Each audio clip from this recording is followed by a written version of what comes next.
Bom, vamos ver então agora com mais detalhes essa segunda modalidade de eficácia das ações litúrgicas ou das ações da igreja em geral.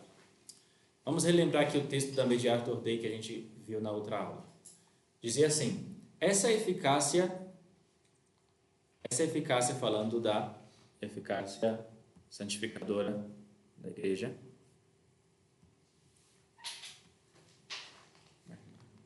Essa eficácia, se trata do sacrifício eucarístico e dos sacramentos, provém antes de tudo do valor da ação em si mesma. Isso foi o que a gente viu. Ex opere operato. Se considera ainda a atividade própria da Imaculada Esposa de Jesus Cristo, se considera a atividade da Igreja, corpo de Cristo, com a qual orna de orações e de sacras cerimônias o sacrifício eucarístico e os sacramentos, ou se trata dos sacramentais e de outros ritos instituídos pela hierarquia, então a eficácia deriva principalmente, não exclusivamente, mas principalmente ex opere operantis ecclesiae, enquanto esta é santa e opera sempre em última união com Cristo cabeça. Vejam, se diz então aí principalmente no ex opere operantis ecclesiae, a eficácia deriva principalmente da obra da igreja, porque não é exclusivamente da obra da igreja, como a gente vai ver. O que acontece? Deus considera também a dignidade moral, o mérito e a santidade de vida de quem recebe estes ritos ou de quem os ministra, concedendo por esses motivos graças atuais maiores. Ou seja, no ex opere operantis ecclesiae, as disposições do sujeito, do ministro, são causa da graça também. São causa pela qual Deus concede a graça, maior ou menor. Não são só condições, não é só a obra realizada, é por causa da igreja que Deus concede aquilo ali. Então, por exemplo, para dar um exemplo básico, por que é que funciona um exorcismo que você faz sobre uma pessoa?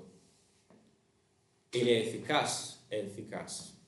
Em que o capeta sai da pessoa, você libera uma pessoa. Foi eficaz. Por que foi eficaz? Porque aquelas palavras mesmas, o sal, sei lá, tudo aquilo ali tem alguma eficácia intrínseca,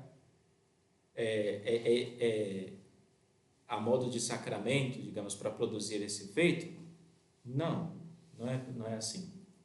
Senão que é porque Cristo ama a igreja, como o esposo ama a esposa, e porque a igreja pede a Cristo, a igreja que é o corpo místico de Cristo, pede a ele faz. Entende a diferença?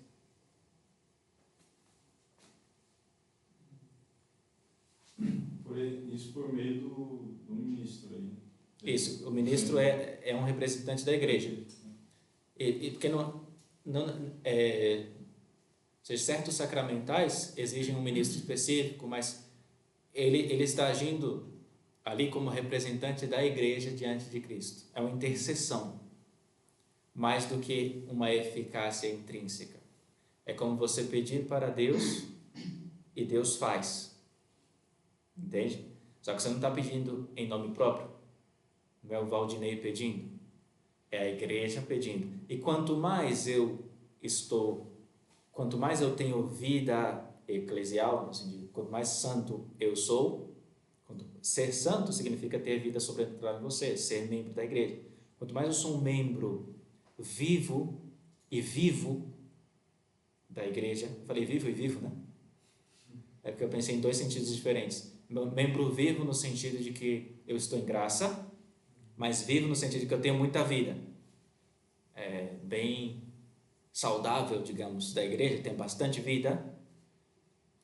A minha oração tem outro valor, porque a atualização da igreja, a igreja está a intercessão da igreja se dá muito mais em mim do que em alguém que tem pouca vida, não está em graça, que não tem vida, ou que tem pouca vida, que é só um batizado em pecado, ou que é um santo de sétima morada. É distinto. A igreja se atualiza ali na ação de intercessão de maneira diferente. E por isso Deus não é a mesma coisa ter um terço abençoado por mim e um terço abençoado pelo Padre Pio. Entende? Essa é a diferença. Enquanto que eu celebre a missa e que o Padre Pio celebre a missa, não tem nenhuma diferença quanto ao efeito do sacrifício agradável a Deus, todos os efeitos próprios da Eucaristia. Você comungar comigo, comungar com o Padre Pio, não tem nenhuma diferença. Entende? Por quê? Porque a eficácia da Eucaristia é ex opere operato. Você, sei lá, o Padre Pio pode pregar melhor, pode fazer uma coisa e te dispor mais na linha das condições para que você receba e você acaba tendo mais fruto. Mas ele não causa nada mais do que eu causo quanto à Eucaristia, entende? Mas quanto a um exorcismo, basta ele falar, sai, e ele sai. Entendeu? Uma coisa assim. Então, o estado do ministro interfere. Sim. Ou seja, no final das contas, o ex opere operantis ecclesiae é a santidade da igreja que está em jogo. Cristo vai olhar, vai escutar a sua amada esposa, a igreja. Só que uma pessoa pode ser mais igreja do que outra. No sentido que pode participar mais da igreja do que outra. Entende? Então, a intercessão dela vai ser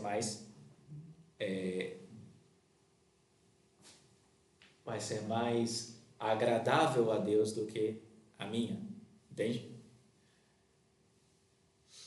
É importante notar isso, que não é ex opere operantis, é ex opere operantis ecclesiae. Ou seja, é a obra da igreja, não é nunca a título próprio. Se fosse a título próprio, tem valor nenhum. Em meu nome eu peço que Deus me conceda uma coisa. Não tem valor nenhum isso. É sempre em nome de Cristo, em união com Cristo. Isso é a igreja.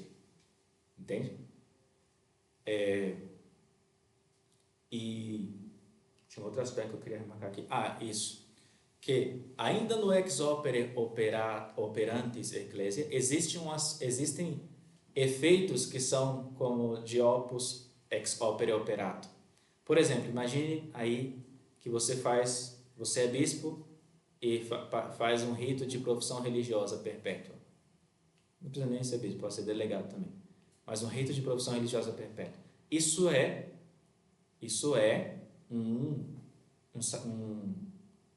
não é um sacramento, é um sacramental, é uma liturgia não sacramental, ou seja, não é ex opere operato. Mas se você faz aquele rito como se deve e tem as condições de se dar, Deus aceita essa mulher como sua esposa, ou esse homem como seu consagrado.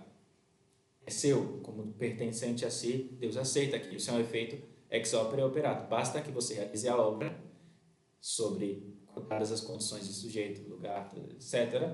E a coisa vai acontecer.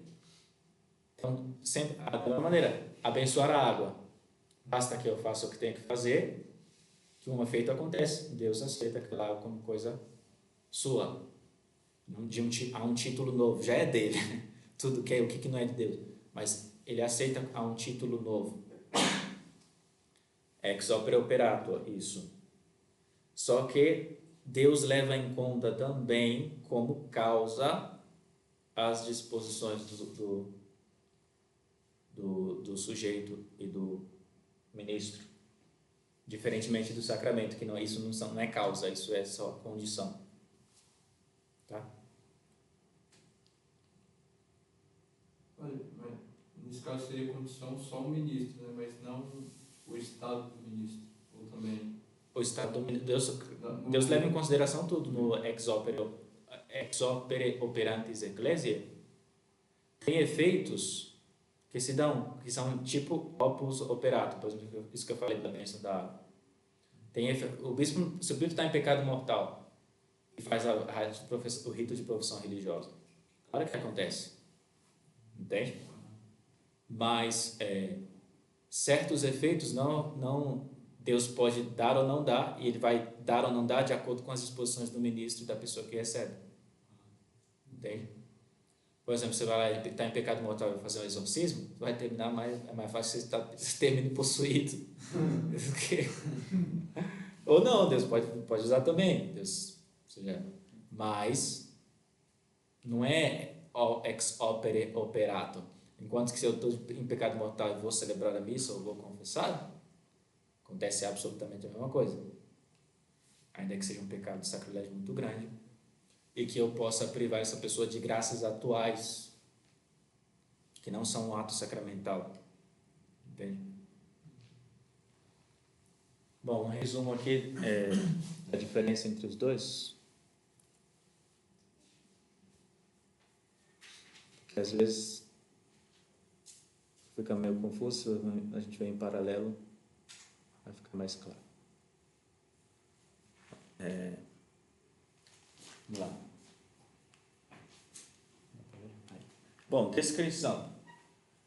O ex opere operatum, ex opere operato, a eficácia dos sinais é de instituição divina, são sacramentos, tudo que Cristo decidiu que ia ser. No final das contas, só porque Ele decidiu que a água e aquela fórmula dão vida sobrenatural, é por isso. Então, instituição divina. Já os ex opere operantes são de instituição eclesiástica. Ou seja, a igreja decide que vai ter essa bênção dos carros, entende? Não é que Cristo instituiu enquanto estava aqui sobre a terra. Tipo de instituição, então, o primeiro é a instituição divina, o segundo é eclesiástica. É sempre Cristo, porque Cristo está no controle da igreja, mas são níveis distintos, entende? E Cristo não deu aos ministros da igreja o poder de instituir coisas de opus operatum. Ele não quis, a gente não tem o poder de instituir sacramentos. Então, qual que é a fonte da eficácia? A própria realização do rito, a obra realizada, no caso do opus operatum. Já que a fonte da eficácia é a oração e a súplica da igreja. É porque a esposa de Cristo pede para ele que ele faça.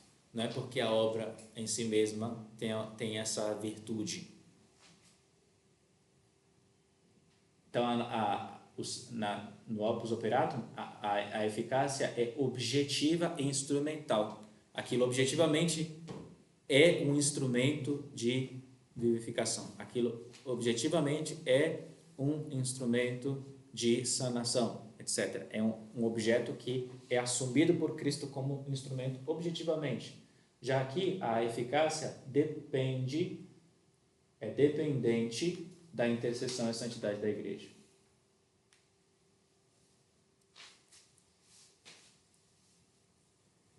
No opus operatum não tem nenhuma dependência dos méritos do ministro ou do sujeito, enquanto que no ex opere operantis existe uma estreita relação entre a santidade e os méritos da igreja e daquele membro da igreja em particular. Ok? Para o funcionamento, para que as coisas funcionem, digamos, no ex opere operato, a única coisa que o sujeito tem que ter são essas condições, tipo, não colocar obstáculos, que ele tenha as condições necessárias. Então, se ele está em pecado mortal, se falta de intenção, as coisas não acontecem porque não tem condições. Mas aqui existem disposições interiores que são causa para que ele participe mais na oração da igreja. Então, em uma é só tipo uma coisa negativa. Se você não colocar obstáculo, a coisa funciona. Aqui você tem que ativamente ter certa contribuição no processo. No opus operatum, a igreja atua como instrumento de Cristo no sacramento, ou seja, Cristo movendo, Cristo me movendo para que eu pronuncie as palavras e tenha transubstanciação. É isso no sacramento. Mas aqui a igreja atua como corpo místico e social que intercede, ou seja, a igreja ela pede a Cristo que faça. Entende? É mais ou menos, para dar uma analogia, é como se tá o esposo e a esposa. O esposo pega a mão da esposa e escreve uma carta. Isso é assim que Cristo atua nos sacramentos. Ele move o corpo da igreja a certas ações como instrumento. E outro, a esposa pede: Senhor, escreva uma carta. Ele vai lá e escreve uma carta. Tem? É isso. Glória ao Pai, ao Filho e ao Espírito Santo. Como era no princípio, agora e sempre.